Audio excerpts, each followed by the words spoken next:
For the last year, my body has been staging a quiet mutiny against me.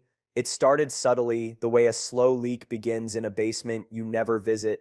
A tremor in my hand when I reached for a coffee cup, dismissed as too much caffeine. A wave of fatigue so profound it felt like I was wading through wet cement, blamed on a bad night's sleep. Then came the fog, a cognitive haze that would descend without warning, stealing words from the tip of my tongue and turning simple tasks into monumental challenges. At 32, I felt like I was 80. My name is Isaac, and I was, for all intents and purposes, slowly, inexplicably falling apart. My mother, Susan, and my older sister, Kimberly, had a ready-made diagnosis for me. Stress, it was their one-size-fits-all explanation. A convenient label they could slap on my deteriorating health to absolve themselves of any real concern. Isaac, you're just working too hard, my mother would say, her voice dripping with that infuriatingly placid, dismissive sympathy. You need to relax. Maybe take up yoga. Kimberly was worse. She'd look at me with a kind of pity that felt more like contempt. You've always been so sensitive, Eyes. You let things get to you. You're thinking yourself sick. They were a united front of patronizing denial. Every time I tried to explain that this felt different, that this felt physical and real, their eyes would glaze over. It was easier for them to believe I was weak than to confront the possibility that something was genuinely wrong. Their narrative was that I was the fragile one, the one who couldn't handle the pressures of life, a stark contrast to their own perceived strength and resilience. The truth, as it so often does, came to light not through a dramatic confrontation, but through the mundane and tedious process of paperwork. I was applying for a new life insurance policy, a grim but necessary task given my declining health, and the application required details from my father's old policies. He'd passed away 10 years ago, a sudden heart attack that had ripped the heart out of our family. Or so I thought. My mother kept all his important documents in a heavy, old-fashioned metal lockbox in the back of her study closet, a place I hadn't looked in since we'd sorted his effects. After some initial reluctance, "Oh, Isaac, must you dwell on such morbid things?" She handed me the key. I sat on the floor of the study, the scent of old paper and leather filling the air. I found his main policy easily enough, but tucked underneath it was a smaller, separate folder. It was for a different, more specialized insurance plan. My fingers, which had a slight but persistent tremor that day, fumbled with the clasp. I opened it, and my breath caught in my chest. The policy was from a niche firm that dealt with high-risk individuals. The preamble was standard, but then I saw it, typed in cold, stark letters under the section detailing potential payout triggers: progressive cerebellar ataxia, a rare hereditary neurological disorder. My father had a policy that would pay out a significant sum upon the diagnosis of this specific condition in one of his descendants. I didn't know what progressive cerebellar ataxia was, but the word hereditary slammed into me like a physical blow. I pulled out my phone, my fingers shaking so badly I could barely type the words into the search bar. The symptoms listed on the medical websites were a terrifying mirror of my last year: progressive loss of coordination, tremors, slurred speech, fatigue, cognitive difficulties. It was a checklist of my life, a slow degenerative decay of the nervous system. The page noted that genetic testing was the only way to confirm a diagnosis. The pieces of my life, the confusing and frightening fragments of the last 12 months, didn't just fall into place, they fused together with a horrifying, searing heat. The stress, the anxiety, the supposed weakness, it was all a lie. A convenient story told to me by the two people who should have been my staunchest defenders. Because there, on a decade-old piece of paper, was the truth. They had to have known. My father knew, and if he knew, he would have told my mother. The secret wasn't the illness. The secret was that they knew I was a ticking clock. My potential illness, my genetic inheritance, was something they viewed as a stain on the family, a blemish on the perfect image my mother had so carefully curated since my father's death.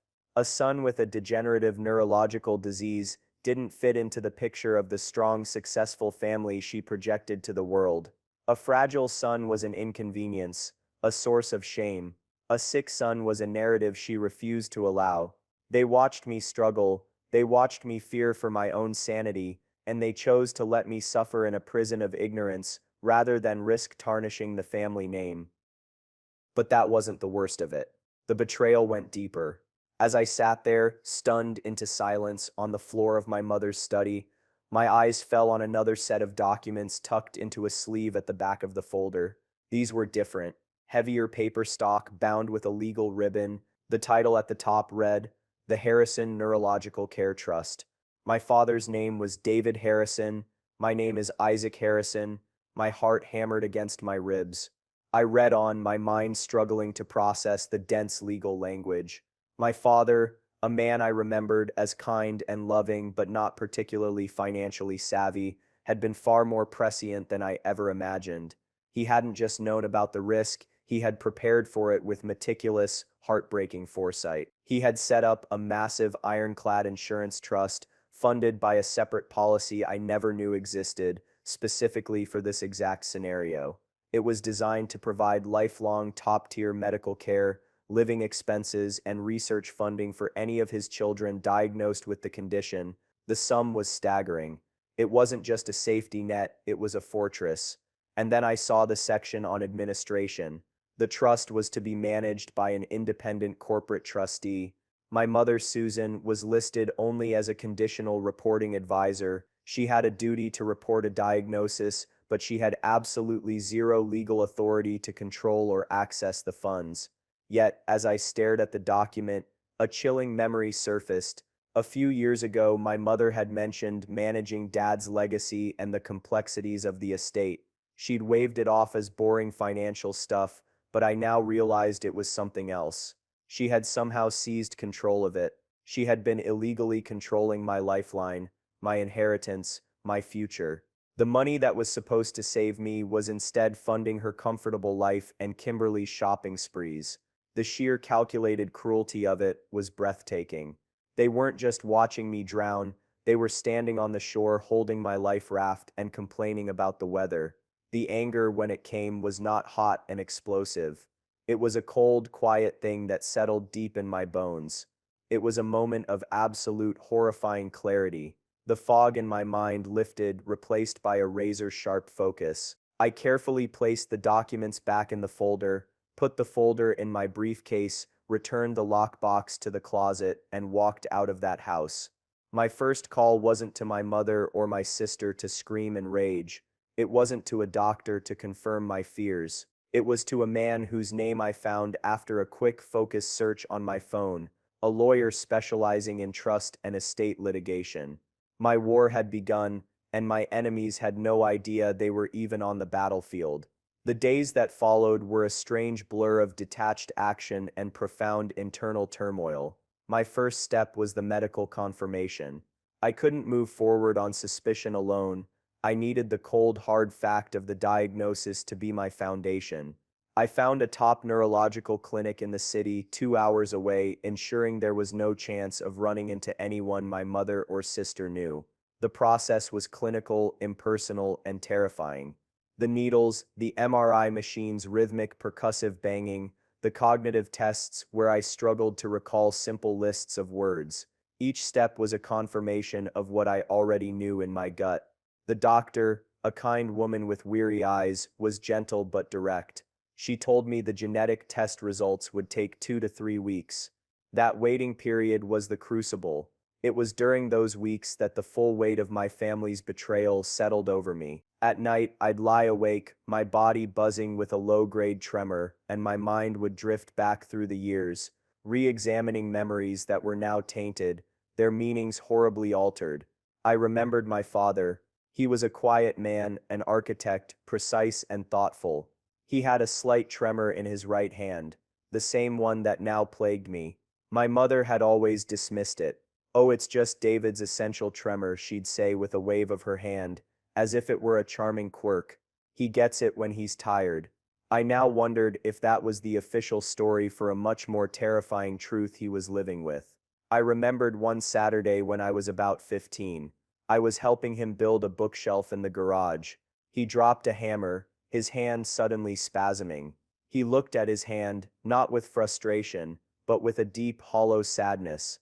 I asked him if he was okay. He just looked at me, his eyes full of a strange intensity, and said, "Isaac, Always take care of your health. Don't ever let anyone tell you how you feel. You are the only one who knows what's going on inside your own body. At the time, I thought it was just generic fatherly advice. Now I saw it for what it was, a desperate coded warning. A message from a man who knew he was running out of time and was trying to arm his son for a battle he couldn't help him fight. Then there were the memories of my mother and sister, their obsession with appearances, with the flawless facade of the Harrison family, suddenly seemed less like social climbing and more like a pathological condition. I recalled a Christmas dinner, maybe a year after my father died. A distant cousin was there, a man whose wife had recently been diagnosed with multiple sclerosis. After they left, I overheard my mother and Kimberly talking in the kitchen. "It's just so tragic," Kimberly had said, her voice laced with a distinct lack of tragedy. "Can you imagine having your whole life revolve around that, the weakness?" My mother had nodded, her lips pursed in disapproval. "Some families are just prone to it," she'd said. "It's a flaw in the line. Thank God your father's side was always so robust." A flaw in the line. The phrase echoed in my mind. That's what I was to them. Not a son, not a brother, but a potential flaw. A genetic error that needed to be concealed. Their sympathy was a performance, their concern a sham. Underneath it all was a cold, hard eugenics-like belief in their own superiority. They weren't protecting me from a scary diagnosis, they were protecting their brand from the stain of a sick child. I also thought about how they treated my passions. I've always been a detail-oriented person. My degree is in library sciences, and my hobby is genealogy. I love the slow, methodical process of digging through archives, of piecing together stories from forgotten records and faded documents. It's quiet work, and it requires immense patience and a sharp eye for inconsistencies. My mother and sister openly mocked it. Isaac and his dusty old papers. Kimberly would laugh at family gatherings. He'd rather spend a Saturday with dead people than living ones. My mother would smile indulgently, but the subtext was clear. My work was small, unambitious, and frankly a bit weird. It wasn't the glamorous career of a doctor or a lawyer that she could boast about at her country club. They saw my meticulous nature as a weakness, a sign of a man who was afraid of the world. They had no idea that the very skills they disdained, my patience, my research abilities, my comfort with arcane documents, were about to become the instruments of their destruction. They had underestimated me at every turn, and that was going to be their fatal mistake. The call from the neurologist came on a Tuesday morning. I was sitting at my kitchen table, staring at a cup of coffee my hand refused to hold steady. The doctor's voice was professional but kind. "Isaac," she began, and I knew from her tone. "The test results are back. I'm sorry to tell you that you've tested positive for the gene associated with spinocerebellar ataxia, type 17. Based on your symptoms, the diagnosis is confirmed." The world didn't shatter, it didn't spin. Instead, a profound and terrible calm washed over me. The ambiguity that had been my tormentor for a year was gone. The monster now had a name. I thanked the doctor, my voice sounding strangely distant, and hung up the phone. For a single fleeting moment, I felt the abyss open up beneath me. The grief was overwhelming. It was grief for the future I thought I'd have, for the physical autonomy I was now destined to lose. But it was also grief for the family I had lost 10 years ago, not just my father, but the very idea of family itself. The mother and sister I loved were ghosts. They had never truly existed. In their place were two strangers, two callous conspirators, who had watched my father die knowing they carried his secret, and then watched me begin to walk the same path, alone and afraid. That grief, that profound sorrow, lasted for maybe 5 minutes. Then something else took its place. It was the cold, hard clarity I'd felt in the study, but now it was forged into something new. It wasn't despair, it wasn't even anger anymore. It was purpose. A cold, clean, and absolute resolve. They had written me off as a lost cause, a weak link to be managed and hidden. They had decided my life was worth less than their reputation and their comfort. They had made a calculated decision. Now I would make mine. My breakdown was over. The time for emotion was past. It was time to plan. It was time to build my case, piece by meticulous piece, and dismantle their world with the same quiet, methodical precision they had so long despised. The first step was to find out just how deep the rot went. Armed with a confirmed diagnosis and the original trust documents, I went back to the lockbox in my mother's study. I needed to know what else my father had left behind. This time, I didn't just look for what was obvious. My father, the architect, had been a man who appreciated structure, layers, and hidden supports. I ran my fingers along the felt lining of the box. Near the back, under the main compartment, I felt a slight give, a false bottom. My heart leaped. With the tip of a small screwdriver from my pocket toolkit, I pried it up, and there it was. A slim manila envelope, sealed with wax, bearing a single word, Isaac. My hands trembled as I broke the seal. Inside were two things. The first was a letter, written in my father's familiar, precise script. The second was a set of financial statements and legal correspondence that laid out the entire horrifying truth. I read the letter first. My dearest Isaac, it began. If you are reading this, it means that my greatest fear has come to pass. It means that I am gone, and the illness I have tried to hide has found its way to you. I am so sorry, son. The official cause of my death will likely be listed as a heart attack, and in a way, that's true, but the strain on my heart was caused by the ataxia. I was diagnosed 2 years before I passed. I didn't tell you or Kimberly because I didn't want to cast a shadow over your lives. That was my mistake, and I regret it deeply. But I did tell your mother. The words hit me. He did tell her. The betrayal was now confirmed from beyond the grave. I had to tell her, the letter continued, because I needed to set up the trust. Isaac, you must understand. I love your mother, but I have never been blind to her character. She values appearances, social standing, and the perception of strength above all else. I just knew that she would see this illness not as a tragedy to be faced, but as a weakness to be concealed. I feared she would not use the resources I left for you as intended. That is why I set up the Harrison Neurological Care Trust the way I did. It is managed by an independent corporate trustee for a reason. Your mother's role is purely advisory. She is meant to be a flag bearer, a messenger to alert the trustees if a diagnosis occurred. She has no legal right to touch a single penny of that principal for her own use. The money is for your care, your life, your future. It is your fortress, built to protect you when I no longer can. Do not trust her with this, Isaac. Trust the documents, trust the law, and trust your own mind. You have a good, sharp mind. Don't ever let anyone convince you otherwise. Be strong, my son. Your loving father. I folded the letter, my vision blurred with tears. The grief was sharp, but it was overshadowed by a profound sense of connection to the man I had lost. He had seen it all. He had known exactly who his wife was, and he had done everything in his power to protect me from her. He hadn't just left me money. He had left me a blueprint for my own survival. The other documents in the envelope were the ammunition. They were copies of correspondence between my father and the original corporate trustee, a large reputable bank, and then the paper trail of the crime. A letter dated 6 months after my father's death from my mother's lawyer to the bank, enclosing a document purportedly signed by my father that amended the trust, naming Susan as a co-trustee with significant discretionary power. It was a forgery. A clumsy one at that. My father's signature was precise, almost calligraphic. This one was shaky, uncertain. It was the signature of a dying man who could barely hold a pen, a signature my mother must have obtained when he was at his weakest, or worse, faked herself. Following that was a record of her moving the trust's administration from the large, unassailable bank to a small boutique wealth management firm in a neighboring state, a firm run by the son of one of her country club friends. It was a classic maneuver: isolate the asset and surround it with compliant cronies.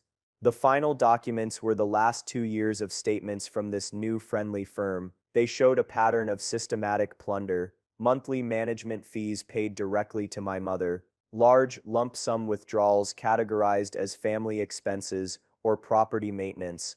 I saw a $100,000 withdrawal in March of last year. I pulled out my phone and went to Kimberly's Instagram. There it was, a post from March last year. A photo of her grinning behind the wheel of a brand new luxury SUV, complete with a giant red bow. The caption read, "Mom is literally the best surprise graduation present. Hash best mom ever hash spoiled." They weren't just stealing from a faceless trust, they were stealing my future, my medical care, my chance at a manageable life, and flaunting it on social media. The quiet, cold purpose within me solidified into something as hard and sharp as diamond. My next step was finding the right weapon. I didn't need just any lawyer. I needed a specialist, a shark who swam in the murky waters of trust litigation. My research, those skills my family had so often mocked, led me to a man named Marcus Davies. His website was stark, no frills, filled with testimonials about his tenacity in clawing back stolen inheritances. He wasn't one of the polished, downtown corporate lawyers. His office was in a modest building. His suit was well worn, but his eyes were sharp and intelligent. He listened to my story for nearly an hour without interruption. I laid out the original trust document, my father's letter, my diagnosis report, and the forged amendment. I showed him the bank statements next to Kimberly's social media posts. I watched his expression shift from professional interest to a kind of grim, focused intensity. When I was finished, he leaned back in his chair, a low whistle escaping his lips. "Mr. Harrison," he said, his voice a low, gravelly hum. "In 25 years of doing this, I've seen a lot of brazen theft, but this is art-level villainy." He tapped the forged signature with his pen. "They preyed on your father at his end, and they've been preying on you ever since." There was a fire in his eyes that had nothing to do with billable hours. I decided to be direct. "Can you help me?" He gave me a thin, dangerous smile. "Help you, Mr. Harrison? What your mother and sister have done is not just a civil matter of clawing back funds. This is fraud, forgery, potentially felony-level embezzlement. We're not just going to get your money back. We're going to burn their entire world to the ground." He then told me a bit about himself. His own grandfather had been cheated out of the family farm by a dishonest uncle who had taken advantage of his grandmother's grief. He'd become a lawyer for that one reason, to go after predators who wrap themselves in the flag of family. "These people," he said, gesturing to my mother and sister's names on a piece of paper, "they count on you being too sick, too grieving, or too scared to fight back. They are about to be very, very disappointed." Our plan was simple in its objective but complex in its execution. We wouldn't just sue, that would be long, drawn out, and give them time to hide assets and concoct stories. Davies's strategy was a blitzkrieg. We would operate in total silence, gathering an undeniable mountain of evidence, and then strike so swiftly and decisively that they wouldn't know what hit them until it was already over. For the next month, I became a forensic investigator of my own life. Davies's firm subpoenaed everything: bank records, credit card statements, the internal records from the complicit wealth management firm, phone records. Every withdrawal my mother made from the trust was a thread, and I followed it. A $50,000 payment to a high-end contractor. I drove past her house and saw the brand new gourmet kitchen through the window. A $20,000 wire transfer to a travel agency. I found Kimberly's pictures from a 2-week tour of Italy. They didn't even try to hide it. Why would they? In their minds, the money was theirs, and the one person it truly belonged to was too sick and stupid to ever figure it out. The most damning piece of evidence came from an unexpected source. Davies's investigator managed to track down the notary public whose stamp was on the forged trust amendment. She was an elderly woman who had retired and moved to Florida. After some gentle but firm questioning, she admitted that she often did favors for my mother's old lawyer. She'd leave signed and stamped blank notary forms at his office. She had no specific memory of that document, which was in itself a confession. A legitimate notarization is something you remember. A rubber stamp on a blank page is a crime. Davies had it all on a sworn affidavit. We had the motive, the means, and now a confession from an accomplice. The trap was almost ready. I just had to wait for the perfect moment to spring it. The first move in our silent war was a masterpiece of legal maneuvering, executed with the quiet precision of a sniper. Mr. Davies, armed with our mountain of evidence, the forged documents, the bank statements, the investigator's report, the notary's affidavit, and my official diagnosis, didn't file a standard lawsuit. He filed an ex parte emergency petition with the probate court. It's a legal nuclear option. It means you go before a judge without the other party being present or even notified, arguing that irreparable harm will be done if they are alerted. In our case, the argument was simple. Susan Harrison was actively looting a trust meant for her critically ill son, and if she got wind of a lawsuit, she would drain the remaining funds and hide them before we could even serve her papers. The judge, a stern-looking man who had seen his share of family feuds, read through our petition. I watched him from the back of the empty courtroom, my heart pounding. He lingered on my father's letter and my medical report. His expression tightened. After what felt like an eternity, he looked at Davies and gave a single sharp nod. Petition granted, he said, his voice echoing in the quiet room. The trust assets will be frozen effective immediately. I'm issuing a temporary restraining order against Susan Harrison and appointing a neutral corporate fiduciary to take control of all trust assets pending a full hearing. And Mr. Davies, the judge added, his eyes finding mine for a brief second, get your client the care he needs. It was done. With the bang of a gavel in a silent room, my mother's reign was over. She just didn't know it yet. The court order flew electronically to every financial institution connected to the trust. The accounts were frozen. The credit lines were severed. The castle they had built on a foundation of lies was about to come crumbling down. All I had to do was wait for the screams. I didn't have to wait long. The first tremor hit 3 days later. It was a Saturday. I was at my apartment, trying to read, when my phone buzzed. It was Kimberly. I let it go to voicemail. A minute later, it buzzed again. This time, a text message. Isaac, call me. Mom's card was declined at Neiman's. It's really embarrassing. Is something wrong with the accounts? I stared at the message, a cold, satisfying smile touching my lips for the first time in what felt like a year. Embarrassing. That was her primary concern. Not that there might be a financial problem, but the social shame of a declined card. I typed back a simple, innocent reply. No idea. I don't have anything to do with Mom's finances. Hope you figure it out. An hour later, my phone rang again. It was my mother. Her voice, usually so smooth and controlled, had a sharp, brittle edge to it. Isaac, Kimberly said you texted her. Something very strange is happening. My card was declined, and the bank won't tell me why.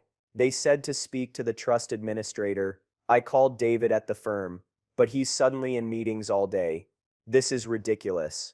Did you say something to someone? Are you running up bills we don't know about? The accusation was immediate. The problem in her mind couldn't be with her. It had to be with me. I was the flaw, the source of all disruption. Mom, I have no idea what you're talking about, I said, my voice a carefully crafted mix of confusion and weary patience. My only bills are my rent and my utilities, and they're paid. I haven't used any family's money. Well, something is wrong, she snapped. You need to be more careful. This family has a reputation to uphold. I let that hang in the air. I'll try to be more careful, Mom, I said, and ended the call. The rest of the weekend was a symphony of their escalating panic, delivered via increasingly frantic voicemails and texts. Kimberly texted that her car payment was rejected. My mother left a tearful, angry message that a check for her country club dues had bounced. They were like rats in a maze, scurrying around, hitting invisible walls, unable to comprehend that the maze itself had been taken away. Their entire world, every luxury, every status symbol, was funded by the money they had stolen from me. And now the tap had been turned off. They were flailing, and it was a sight to behold. By Monday, their confusion had curdled into outright suspicion directed squarely at me. The friendly trust officer, David, was now stonewalling them, legally bound by the court order not to disclose what had happened. He was likely in self-preservation mode, trying to cut a deal with the court-appointed fiduciary to avoid being named as a co-conspirator. From Susan and Kimberly's perspective, the system that had always worked for them had suddenly and inexplicably turned against them. And since they couldn't conceive of their own wrongdoing, they turned on the only available target. Me. The power shift was palpable, and it was intoxicating. For my entire life, they had held all the cards. They dictated the family narrative. they controlled the emotional temperature, and as I now knew, they controlled the finances. They had always treated me as a peripheral character in their story, a supporting role with no real agency. Now, without even knowing it, they were characters in mine. Their panic was a direct result of my actions. Their fear was a consequence of my resolve. I was no longer the sick, fragile boy they needed to manage. I was the silent, unseen force that was dismantling their lives, one declined transaction at a time. The inevitable confrontation came on Tuesday evening. I was expecting a call, but they chose to escalate. My apartment buzzer shrieked. I looked at the grainy security feed and saw them standing on my doorstep. My mother, her face a mask of strained composure, and Kimberly looking petulant and angry. I buzzed them in. I was ready. I had spent the last month preparing for this moment. They swept into my small apartment like a conquering army, their eyes scanning my modest furniture with disdain. My mother didn't even bother with pleasantries. "Isaac, we need to talk," she said, her voice low and menacing. "What did you do?" "Do?" I asked, keeping my voice level. "I'm not sure what you mean." "Don't play dumb with me." Kimberly burst out, her voice shrill. "The accounts are frozen. The bank won't talk to us. The lease company called about my car. This all started when you went snooping around for that insurance nonsense. You've done something to ruin us." Ruin us. It was telling that her fear was for us, a unit that clearly did not include me. My mother held up a hand to silence Kimberly, adopting her more insidious, manipulative tone. "Honey, listen," she said, her voice softening into a grotesque parody of concern. "We're worried about you. You've been under so much stress. Sometimes when people are unwell, they get confused. They imagine things. They make rash decisions.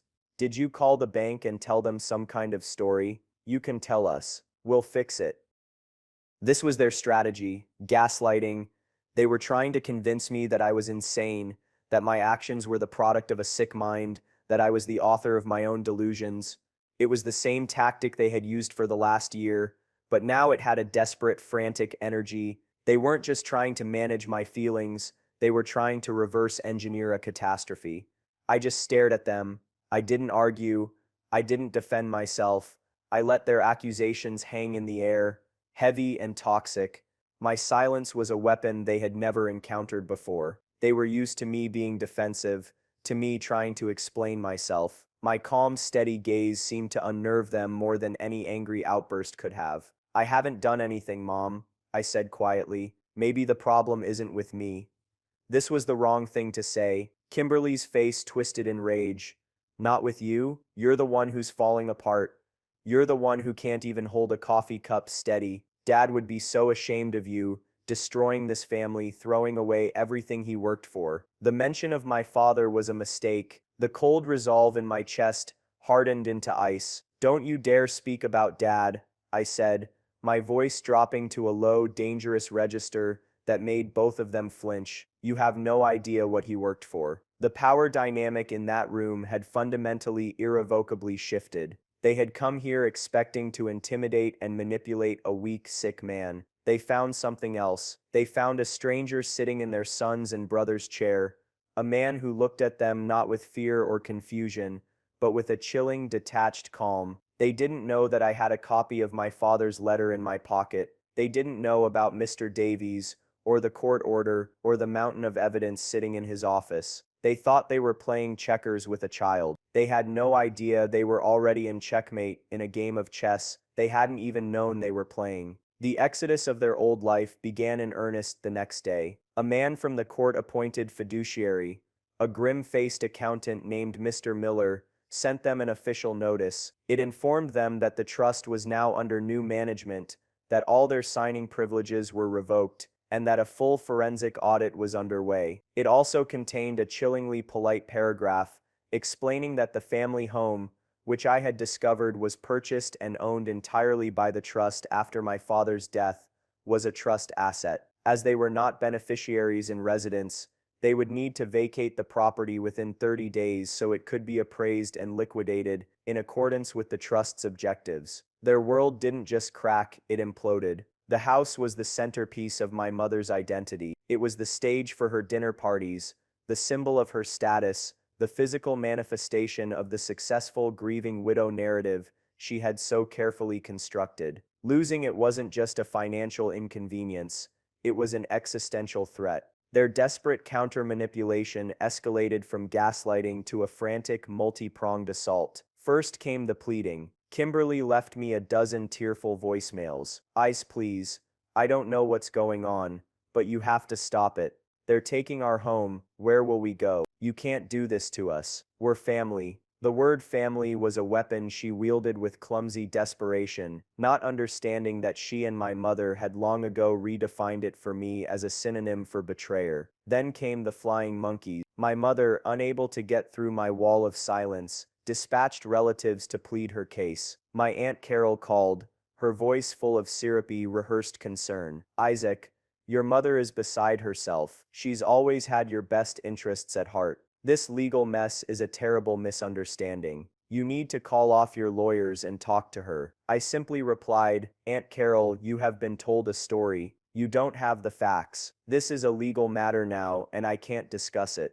I was polite, detached, and impenetrable. When pleading and proxies failed, they resorted to threats. My mother showed up at my apartment again, this time alone. The mask of concern was gone, replaced by a venomous fury. You ungrateful little whelp, she hissed, her voice a low snarl. I gave you everything. I protected you. Your father was a weak man, and I see you're just like him. You are going to regret this. I will tell everyone how mentally unstable you are. I will have you declared incompetent. You will not win this. I had been waiting for that. I had my phone in my pocket, recording the entire exchange. Her threat to have me declared incompetent was a gift. It was proof of her malicious intent, and Mr. Davies would be thrilled to have it. I just looked at her, my face a blank canvas, and said, You need to leave, Susan. Using her first name was like a slap in the face. She recoiled as if burned. The shift from Mom to Susan was the final severing of a bond she had already rendered meaningless. She stared at me for a long moment, her eyes searching for the son she thought she could control. And finding only a stranger, she turned and left without another word, the sound of the apartment door closing behind her feeling like the final nail in the coffin of my old life. The power shift was complete. They were now the ones who were helpless, reacting to my moves, trapped in a reality I was dictating. Their panic was the background music to my quiet, methodical vindication. After a week of their frantic flailing, I decided it was time to end it. They were trying to hire lawyers, but their funds were gone. The smarmy family lawyer they'd had on retainer had dropped them the moment he realized the money tap had been turned off. They were isolated, terrified, and cornered. It was time for the final confrontation. I sent my mother a short, simple text. We need to have a family meeting to resolve this. Be at the house tomorrow at 2 p.m. I will be there with my legal counsel. I used the phrase the house, deliberately twisting the knife, reminding her that her home was no longer hers to command. They must have scraped together enough money for a consultation, because when I arrived with Mr. Davies, my mother and sister were sitting in the formal living room with a young, nervous-looking lawyer who looked like he was barely out of law school. The room itself was a monument to their stolen wealth. The silk curtains, the ornate furniture, the gaudy painting over the fireplace, all paid for with money that was supposed to secure my future. My mother, Susan, started immediately, her voice trembling with manufactured righteousness. Isaac, I'm glad you're finally willing to see reason. This has gone far enough. Your lawyer, she said, sneering at Davies, has filled your head with lies. You are unwell, you've been manipulated. We are prepared to be reasonable. If you drop this disgusting lawsuit, we can work on getting you the help you need. I just looked at her, then nodded to Mr. Davies. This was his stage. Davies didn't sit. He stood in the center of the room, a stark, imposing figure. He placed his leather briefcase on the coffee table and opened it with a satisfying click. He didn't pull out a single sheet of paper. He pulled out a thick, 5-inch binder, a book of their sins, and dropped it on the table with a heavy thud that made them all jump. Help, Davies said, his voice calm and lethal. Let's talk about help. He opened the binder. Let's start with this.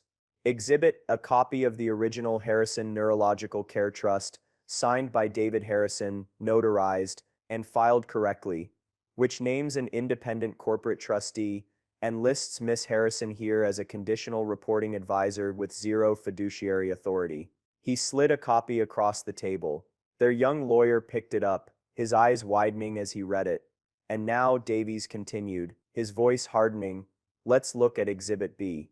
The forged trust amendment, dated 6 months after Mr. Harrison's death, which purports to name Miss Harrison as a co-trustee. He slid another copy over. An amendment bearing a signature our handwriting expert has confirmed, with 99.9% certainty, to be a forgery. And just in case there was any doubt, he added, pulling out another document, Exhibit C, a sworn affidavit from the notary, admitting she never witnessed the signature and that she regularly provided your former lawyer with blank pre-stamped notary forms as a professional courtesy. I believe the state bar will have a different term for it. The young lawyer went pale. He looked from the document to my mother, his face a mask of horror. He was realizing he hadn't been hired for a family dispute. He'd been hired to defend a felony. Davies wasn't finished. He began to turn the pages in the binder, one by one. Exhibit D, bank records showing the illegal transfer of the trust administration to a firm managed by your friend's son. Exhibit E, 2 years of financial statements showing over $1.2 million in illegal withdrawals, fees, and payments made directly to Susan Harrison and Kimberly Harrison. He paused and looked directly at Kimberly. Which brings us to Exhibit F, a receipt for a $98,000 luxury SUV, purchased on the same day $100,000 was withdrawn for family emergencies. And of course the corresponding Instagram post. The prosecution will love that. Kimberly looked like she was going to be sick. My mother was frozen, her face a rictus of disbelief and fury. And finally Davies said, his voice dropping slightly, the reason this trust exists at all. He pulled out one last document and placed it gently on top of the pile. My medical report. Exhibit D, the official diagnosis of my client Isaac Harrison, with spinocerebellar ataxia, the very condition this trust was explicitly created to provide care for. A condition you, Susan, have known was a risk in your family for over a decade. A condition you watched your son develop symptoms for, all while telling him he was just stressed and thinking himself sick. Silence. The only sound in the room was the ticking of the grand stolen clock on the mantelpiece. Then I spoke. My voice was quiet,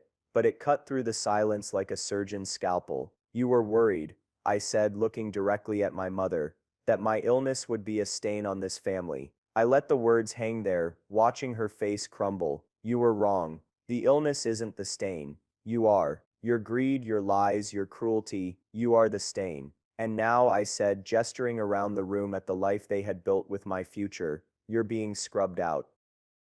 Davies delivered the final blow. Here's the new reality, he said, his tone leaving no room for negotiation. The court has already granted our petition. The trust is under the control of a court-appointed fiduciary. They will be conducting a full clawback of every single dollar you stole. That means your personal bank accounts will be emptied. Your assets will be liquidated. This house, being a trust asset, is no longer yours. You have 30 days to vacate. The car, Kimberly, is also a trust asset, and it will be repossessed by the end of the week. My client is now the sole recognized beneficiary of the trust, and it will be used for its intended purpose, his medical care. We have also forwarded our findings to the district attorney's office. Given the scale of the fraud and the forgery, you can expect to hear from them very soon. The young lawyer stood up abruptly. I believe my clients and I need to have a private conversation, he stammered. There's nothing left to talk about, Davies said coldly. Your clients can either cooperate with the DA for a plea deal, or they can face a jury. Either way, for them, it's over. I stood up and walked to the door. I didn't look back. I didn't need to see their tears or hear their rage.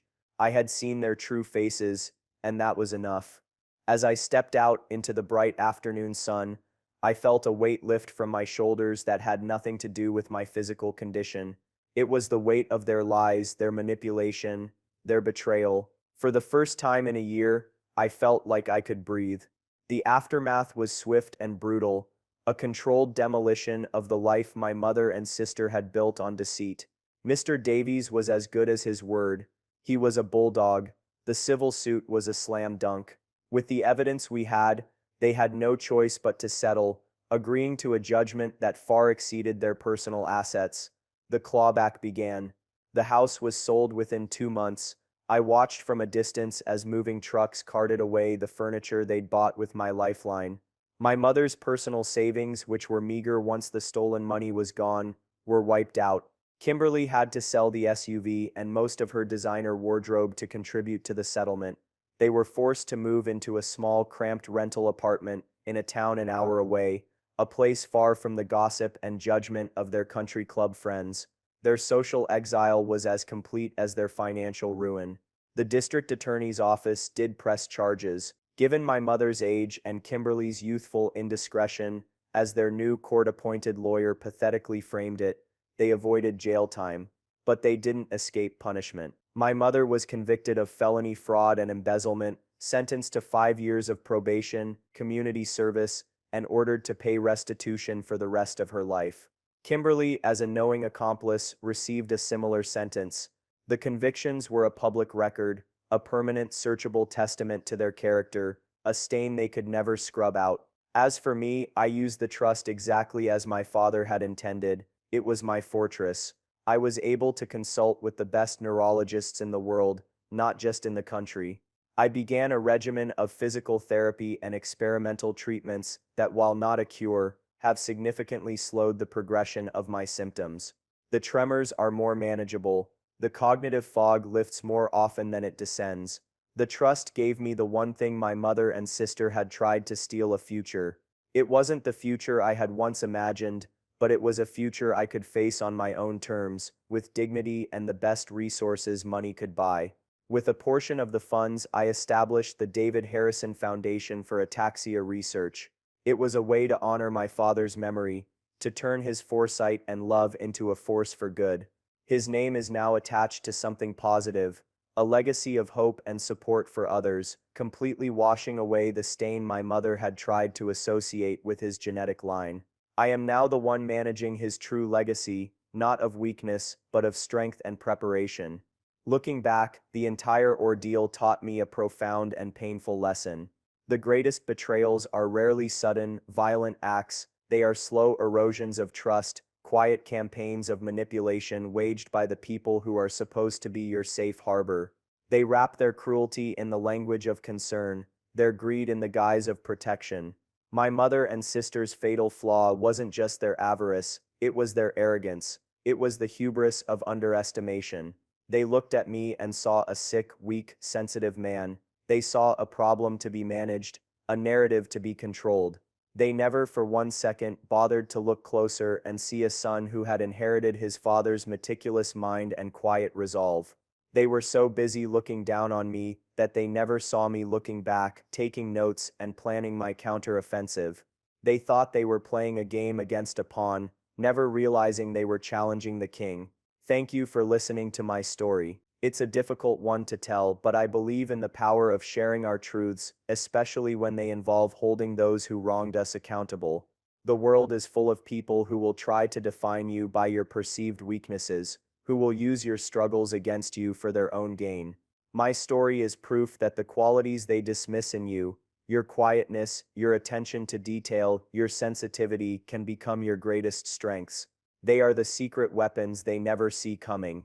If you have a story about a time you were underestimated, a time you turned a perceived weakness into a powerful tool, I would be honored if you shared it in the comments below. It's in these stories that we find our shared strength. Please like this video if you believe in the power of karmic justice, and subscribe for more stories about taking back your power and getting what you deserve. Thank you.